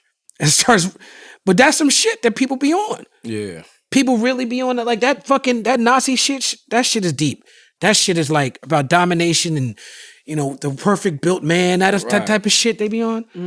Yeah. Anyway, they gonna try anyway, like to devalue with anything you bring to the table, man. If you ain't got nothing to do, I done cussed out plenty of dudes. I don't give a fuck. Like, hey, man, shut up. I just hit a nigga with that straight up, like just because I'm sitting there waiting for something, but like, nah, man, like, nah. Yeah, man. Nah. I was talking to you earlier about the shout out to Ari the Rugged Man, because he's a filmmaker, and you had the film A Compton Story. Yeah. And now you've done part 2. Yeah, I shot part 2 and I pulled part 1 because I had to rescore it. Okay. Yeah, my brother Terrace Martin rescored both the films. Okay. What was that dance you was doing at the end? Man, that's how I used to get down. You got like busy. Back in the day when I was fucking around. Back Yeah. in the Sometimes He just out of the blue. The whole story was this whole story where he was people he didn't know. He had the Lamborghini for the girl, and it was the whole thing. And then at the end of the video, he just do like a fucking Omarion Justin Timberlake. Yeah, like because look, man, I think out the blue. like, listen, man, like just cause my exterior seems what, man, I have a fucking ball. Like, I have fun. And it was more so being vulnerable, letting people like, nah, you don't have to be tough all the fucking time. Yes. Oh no, he was like, I will serve you. It was you got served. Man, Omarion know what's up with me whenever he want to see that. You feel me? Did you do the Omarion challenge? No, I ain't gonna do that. Did we were in we had a celebrity basketball game at BET, and I was the only one like crazy enough to smoke in the trailer, the thing we were in. So we were smoking all of my things in the vibe. Mm-hmm. And we were talking about something. There was a room full of people, and that nigga just started hitting me with one. And so I'm sitting there, I'm like, nigga, who you think you playing with? Like, because I felt challenged. So I hit him back with one, and then we got back cool, and I was like... Yeah, we got back cool. I said, so nigga, that shit just come out you? He like, my nigga, sometimes that shit just like... That's hilarious. Bro, he's a very, like, he's an artist when it comes to that dance shit, like, for real. So it was like I caught a moment. We were filming. I was excited. I'm like, man, fuck that. Let me let them know what I get down with. You know what I mean? Go straight like that. That's another thing you don't see in like the LA Hollywood clubs. Niggas in LA be dancing. Like, I have a lot of dancing ass, like, professional dancer friends. So you go to the club with them and it's just battles the whole time. You go to these Hollywood clubs and niggas just standing on the wall. Like, it's not fun at all. I'm going to tell you. That's why I keep saying, like, they keep bringing y'all to the wrong spots, man. Because look, that Party With Problem. How you feel come about on, man. It's like, listen, I'm first of all, like the club shit, we did that thing. We tore that thing up, run the bottles, the Diamond Lane way. They know the vibe.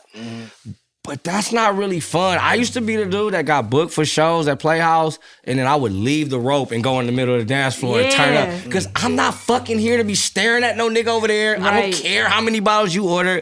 Nigga, I'm not here for that. I'm here to have a good time. Right. You know what I'm saying? And now that I saw that wasn't in there, this is more of a like, let's see who got the most money. Let's see who wearing what. Oh, these niggas looking at me because I'm gonna look at them. Cause they look, what's this? I fight with men. That's weird. I fight. No. So it's like, let's create another vibe. That's why the coffee and kush thing was big for me. Like, I wanted to create another way of turning up. Like, for me, I'm done with my day business-wise by like 11 o'clock, 10:30, 11 o'clock. I need something to do from like 12 to 3 where I can just chill, smoke, have some coffee, talk some business with somebody, hear some music, whatever the fuck. You know, the Amsterdam vibe. It's like, I have to create another way for the new black creator, the new black guy, the new white creator, the new young guy that's figured out how to do it before the rest of the world wake up. Yeah. Because I don't want to party with you. Shout out to DJ Quik. I don't want to party with you. I don't. Yeah. That's my shit. Come Balance and on. options is my shit. DJ Quik's the king. Balance and options is my shit. Kings. Yeah. What you think about the dime, though? You go there? Yes. That's my shit! Come on. We know, Jasmine. You We been know. out here. Yes! Yeah. But you see how that is, though? Yes. It's not like VIP here and not. Yes. We're like, man, That's come on, my man. shit. Listen, man. If you really out here getting to it, I'm coming here to let loose. I'm not Yes. coming here to like be a showman. I'm coming to do my thing. I'm coming to chill. I want to talk to like-minded people. I want to discuss like-minded things. I want to hear different vibe. I want to actually, dance with somebody. Yeah. I know this shit it be like, dude, like this city, a lot of cities, like just are getting a bad rap. And first of all, let's just be smart economically, bro. I'm not fucking finna go in this club no more and get these motherfuckers $1,500, $1,800 for the same bottle. I can go next door and get for $80. We not playing with the bag like that no Right. more. No more. I'm not even No finna more. sell that play. Yeah, we met the Wizard of Oz. Man, we better pulled the chill curtain out. back and we seen how I'm working the machine. Save your ends, man. Like floss some property shit on me one time. Yeah. Floss a new idea That's on that me old one time. That's that old Chris Rock joke. He said niggas don't buy property or houses because you can't pull a house up to the club on rims. Yeah, but I see a lot of niggas with these rims pulling up to these motherfucking studio apartments. Yeah. This shit's getting I'd wild. rather have experiences than a car, honestly. Like, You from New York, so you understand like you don't right, I've really only need been that to get driving around. really for a year or Right. so, but I'd much rather be able to travel, do things with my daughter. Like, a car, who the fuck cares? Like, you Out can here- Uber if anything. Out here, the Uber thing really made that an easier vibe to do. You're right. It's a lot of trains and different things going You're right. on. I just it's a lot of different car services you can use and stuff. So it's actually getting to that. Like that's my dream to like not have a car. I just want a fucking truck and somebody driving. Trying to lessen your driver is footprint what I out here, want. huh? Man, I'm trying to just really kick back and understand other stuff. You know, Yeah, man. Tell us about Green Hour Charity. Green Hour Charity. So Green Hour was a CBD coffee company that I had started, right? And that's when I saw how this cannabis world works. We would get a sale and they'd pull it from my bank account. We get a sale, they'll stop the bank. They kept stopping it. I'm like, what? illegal. I'm like, what's going on? I'm watching other people sell CBD products all the time. So I went in with another route and I found out some information. It's just like, well, you have to generate a certain amount of cash to do this, whatever the fuck. But it's like, well, my argument is I didn't get a chance to generate the cash. But then I kind of saw laws kind of loosen up and I said, okay, let me see something real fast. Let me go and understand the cannabis world. So Green Hour is about to be the name of the dispensaries that I'm getting ready to open. Amen. And the coffee shops that I'm getting ready to open and different things that I want to do with the coffee and kush world. Okay. But it actually so we want to take our proceeds because that's a cash business for the most part as far as like the cannabis stuff as of now. They're trying to change it. I want to take the proceeds of what we do and like really dump it in the arts. Like, Okay, let's got fund it. movies. Let's give back instruments to the kids. Let's really use what it is that we do this for. Like I smoke and I create. Let's really just focus on creatives and really give there. Yeah. Now, as far as Coffee and Kush, the album was 1 and 2. Right. This was music that existed before you started thinking about all this, right? Yeah. Well, not before I started thinking about it, before I started laying it out. Okay. Like the pre-pandemic, I had just had like a weird like time in my life where I was like, I just don't like where everything is. Mm-hmm. I didn't like where this was. I didn't like where my finances were. I wouldn't like where my person was. I just didn't like it at all. I didn't feel like I'm really getting the most out of me. Mm-hmm. So I noticed I just did the opposite of everything I used to do. Instead of like getting hot, oh, I like the song, dropping it, freestyling on the go, I'm like, well, let me just really understand what this is. So, like I told you outside, I changed my studio habits. So instead of... Change your patterns. I changed everything. Like I went to sleep earlier, woke up earlier, walked with my now wife to go get coffee instead of being asleep, you know, and then understanding the importance of putting my phone down for a little bit and actually just being in the moment. So I saw like this whole other world going on from like 5 a.m. to 8, where it's cracking. Yep. It's the same people, but it's cracking. I'm talking about it's going up. And I'm talking about, when I say the same people, not the same looking people, the same people. Yep. All likes walks of life. Young, old, white, black, Asian. I'm like, whoa, this is dope. So me being me, I stopped fucking around with the heavy drugs and alcohol and stuff like that. But I still smoke weed, so a few times I smoke before we walk. And you know, my wife be like, why are you doing that? I'm like, because I need to get high. I don't even Right. So I would go into the spots and then she would go order the coffee and I'd be sitting there and then the most unique people would walk to me and go, I love your cologne. So it'd be like Right. I had like a 79-year-old. Kush is my cologne. Right. People up in the 79-year-old white dude walk up and say, man, that's amazing. You smell good. And then we'll get to talking and there's some successful something that does something. Another person that doesn't look like me will say, hey man, that's what's up. I'll say, wait a minute. So all of us are in here, huh? That's dope. Right. Okay, well, let's figure out something we can do here. Right. So I was like, okay, well, let's write it out. Let's see what we can do. Let's say, all right, well, we do the music. The music controls everything. As far as the Mollywood stuff, use that as a comparison. Okay, Mollywood, I couldn't sell Molly because I would go to jail. But I know I made a lot of people a lot of money in that time. So, okay, that's the product. What was the lifestyle? All right, we were outside, clubs, diamonds, boom, boom. Unity of the city, boom. Got that. All right, what else? Oh, the music. What's the tone of it? Because that spawned everything. Yes. Same thing. Okay, we got coffee, we got Cuz. This is two different billion-dollar industries. If I can push them together, this could be the new chicken and waffles. So let's really slow work it. Let's understand, okay, I've recorded the whole albums. I've already recorded them. I went on tour, got to go see Amsterdam, got to understand it, come back, add changes. Coffee shops. All of that. Yeah. So it was that, like, okay, well, let's Which just enduring because the Amsterdam has changed. It used to be a lot more free. Now it's a lot more regulated, but the coffee shops endure. Yeah, but it's like build the brand within the music because the thing is like, all right, that Molly I couldn't sell. I can sell the shit out of these. I can have these at my shows. I can build this world. And I just saw the most eclectic people coming. And I just saw it was unifying. Like we did a Coffee and Kush pop-up with Wonder Breath. Shout out to them. And it was everyone from my mama to Wiz Khalifa to my lawyer to the 21-year-old Asian lady I don't know. And everybody's just sitting there having a great time.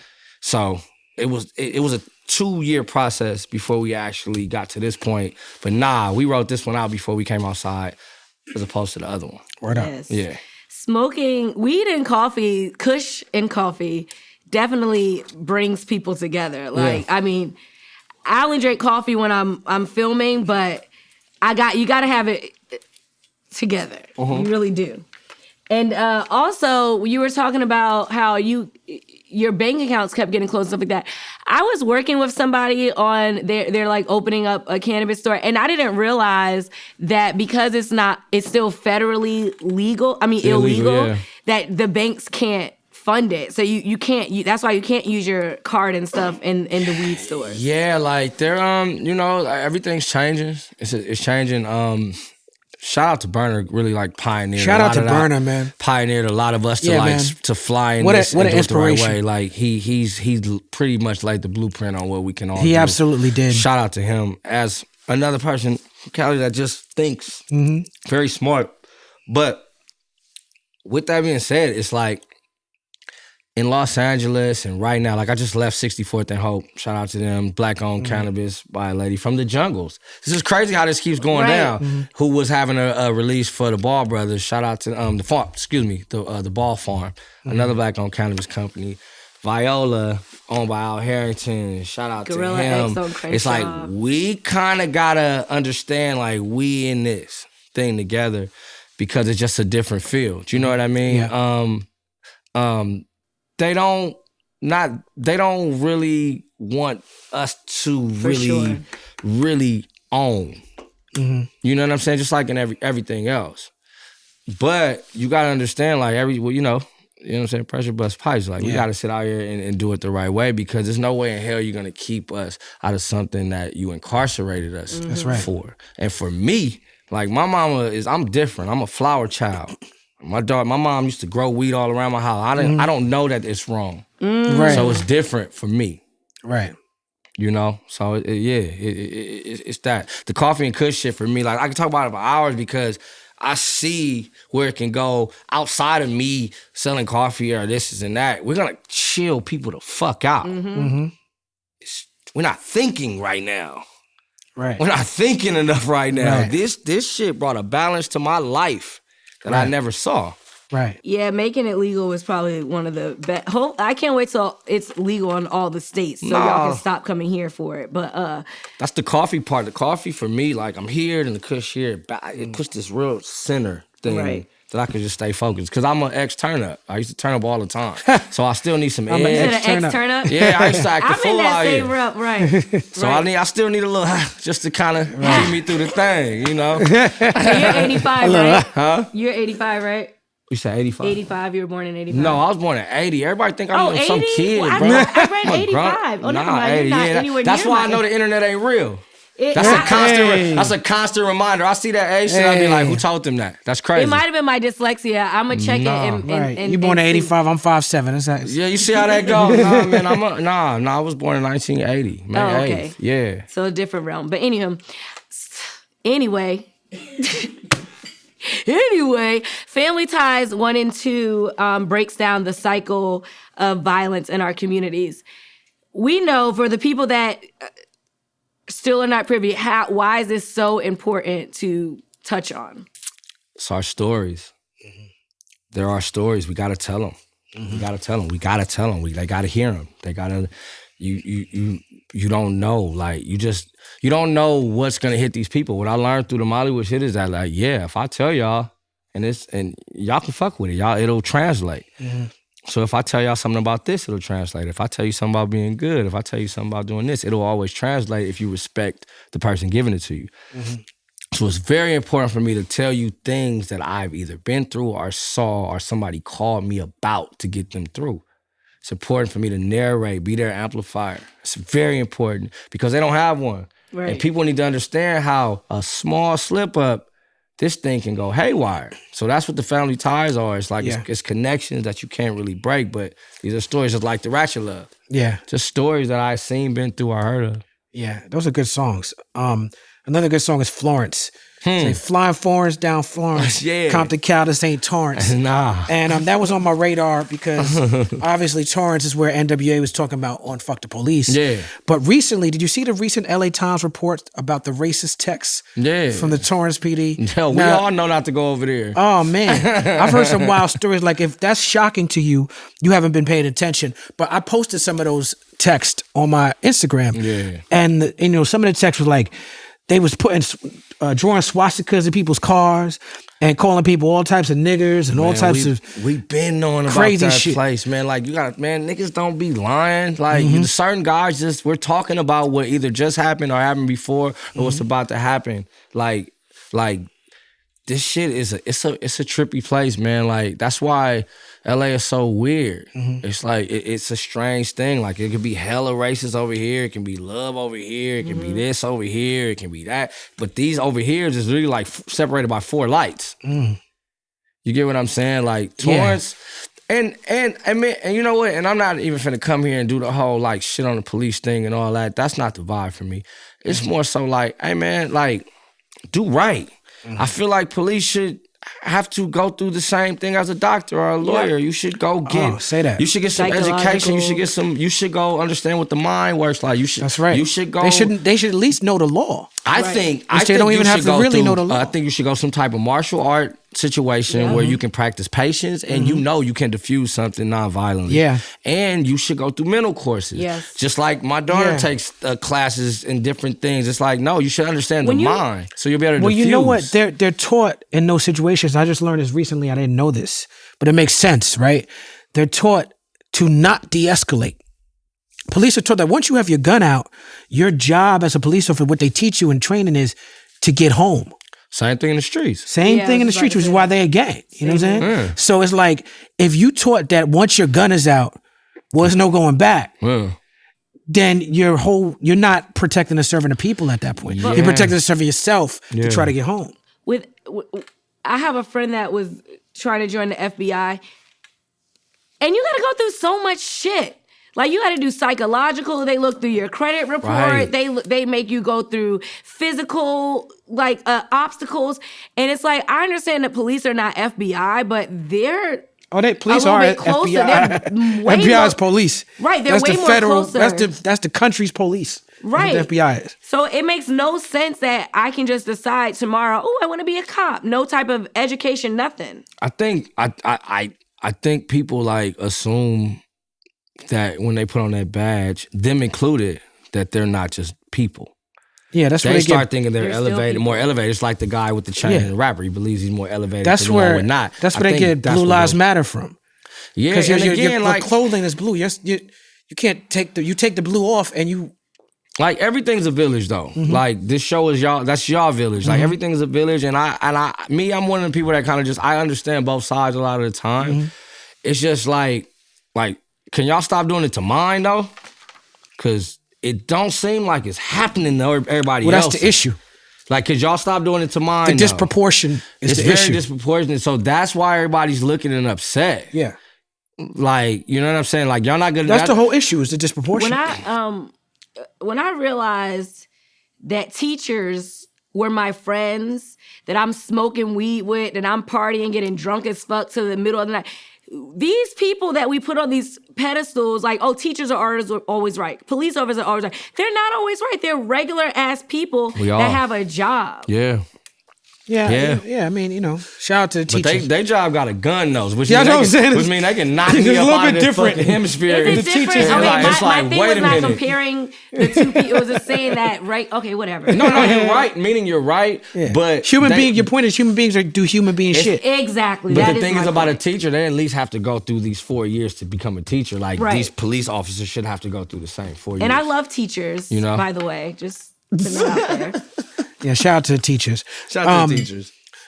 Nothing But Love samples one of my favorite movies. And if you black, or if you had a certain life experience, you grew up on Robert Townsend's classic gem, Five Heartbeats. Yes. Which is a real group, and that's the Manhattan singing those songs. Yeah, that's the movie. Five Heartbeats is not a real group. I know it's not a real group, but it's a real group. I'm gonna ask you this: if they all went and said we're gonna do a show tonight, will we go? Hell yeah! I'm going. That motherfucker too. Let them have a reunion show. Right. We're in That's there. lit. Duck is on the keys. Come on now.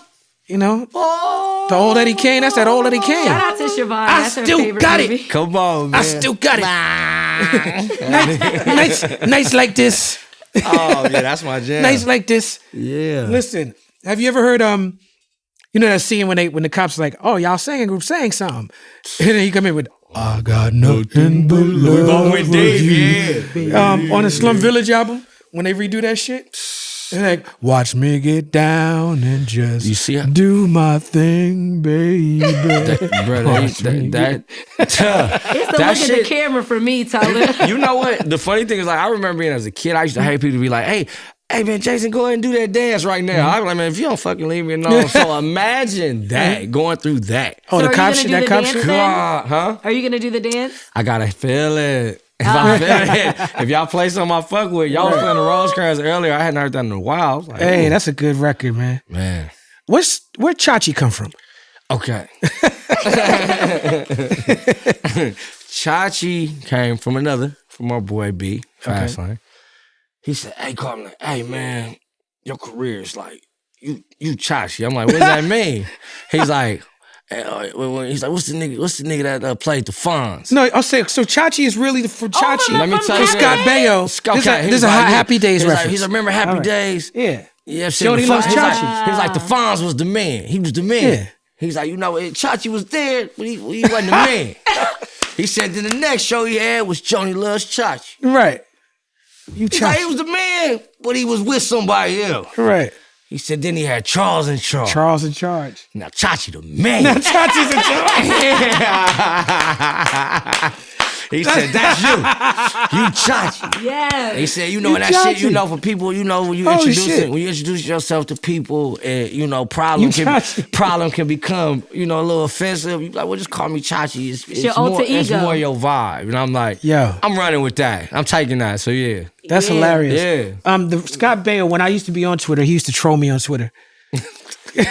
He did. Bro, they be on yo. Yeah, Scott Baio was on me, bro. Scott Baio was on me. You know, and I'm going to tell you, this one, okay, I'm going to cop to it. This one was actually my fault. Okay. Normally, they don't be my fault. His wife had did some goofy shit. I don't remember what it was, but his wife was out there doing some real goofy shit. Mm-hmm. And I did a tweet laughing about it, right? And this nigga Scott Baio came for me. You gotta understand. I think you keep forgetting who you are. When you speak, man, we like, wait. That's what he said. Scott Baio was so mad. Fuck Scott Baio, man. You said fuck Scott Baio. I don't fuck with Scott Baio. Man, fuck Scott Baio. Scott Baio don't get no love on this side.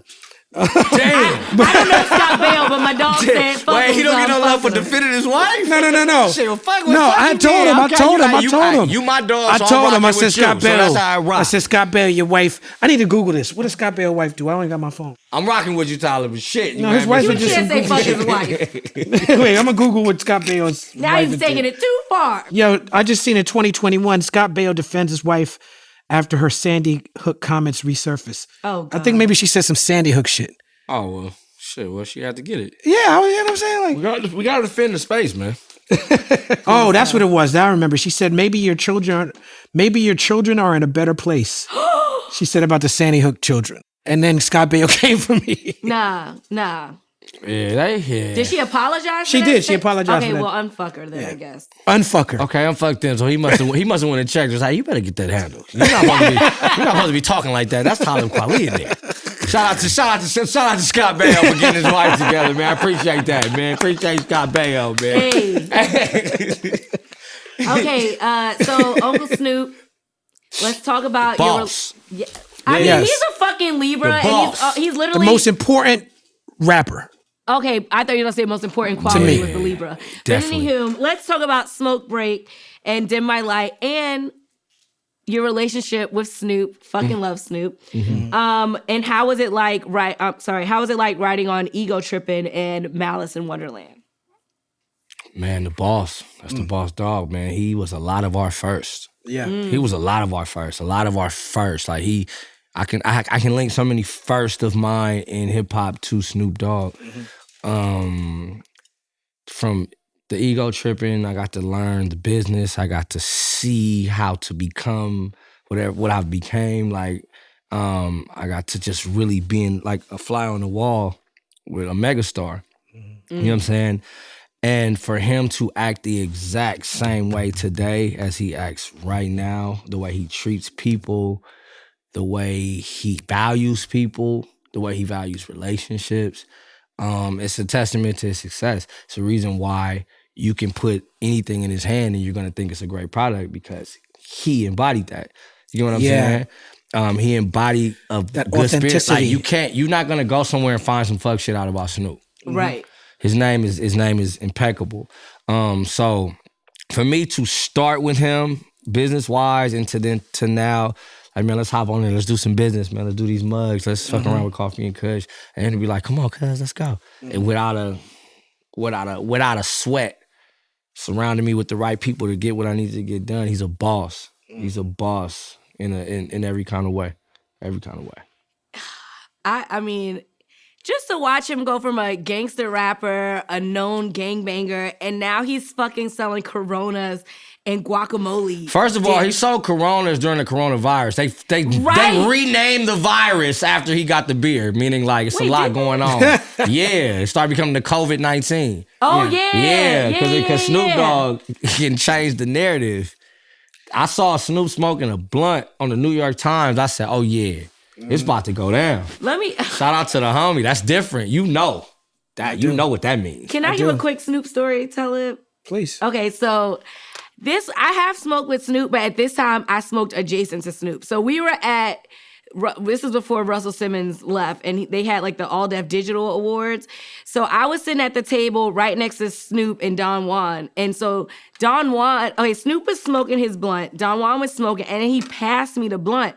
So I'm smoking the blunt, and then the fire marshal came over and was like, no, only Snoop can smoke. And made me put out the blunt. Hey, one of my favorite videos is the video of the dude. I don't know if it was set up or not. The security? Yeah. That was him. He do that all the time. Yeah. Bruh, like if we was in here, he's gonna hand y'all weed. He's gonna You seen the video I'm talking about? No. Bruh. When he handed the security guard the weed, and the security guard's like, takes off all his security shit, and then hits the blunt. Fuck hit that. The weed. Bruh, like Terrace Martin. I'm not here at work today. I gotta smoke this blunt. I'm gonna lose my job. How are you saying no to Snoop? Right. Yeah, Snoop. I went on Terrence GGN. brought me over there. Like he's the one that brought me in there and dropped me in there. He That's was a like, good cousin. "What do you mean? That's my brother." Like you know what I'm saying? Like he dropped me in there and was like, I remember the first time I ever saw him. Snoop walked by and like all the songs started playing. Yeah, it was the craziest shit. And he stopped. Terrence was like, "Yeah, this my only problem." He like, "Oh, what's up, cuz man? Take 2 of these and call me in the morning." And walked over here, and I was like, oh shit! Yeah, you got nothing but a G thing. Everything is playing, and I'm just like, oh, this is it. Like, man, I'll never forget it. Never. Man, Snoop is never.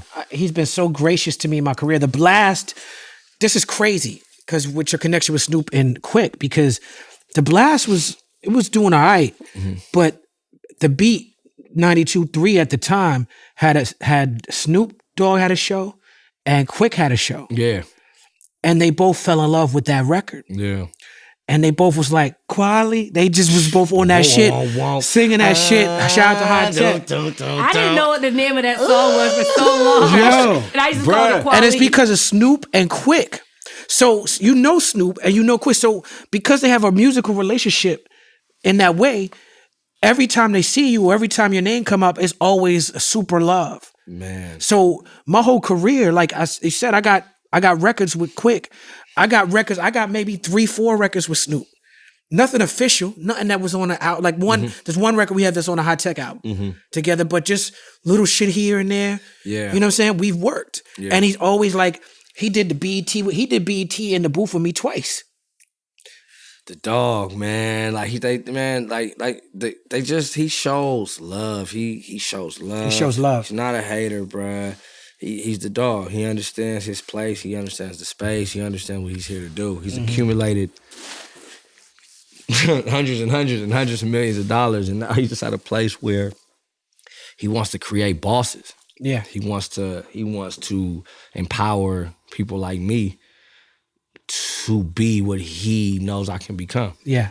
And I'm super appreciative of it. Yes, indeed. Yeah. Shout out to Snoop. So thank you for your time and energy. I'm so glad we got to have this talk with you. Yeah. What's next for Problem? Oh, man, it's a ton of stuff. The Coffee and Kush ecosystem, just really growing it from music to actually storefronts, digitally, NFT-wise, just really expanding in the space globally. From products to music to content, like really living there. I'm probably gonna do a lot more working with other artists this year as far as just like on the production and the writing side. Yeah, man, just making sure my babies finish college and my wife stays smiling and shit like that. And making sure the homies is cool, like, just staying with it. No doubt. Yeah. Well, ladies and gentlemen, the People's Party is proud to have Problem. Thank you. Compton in the house.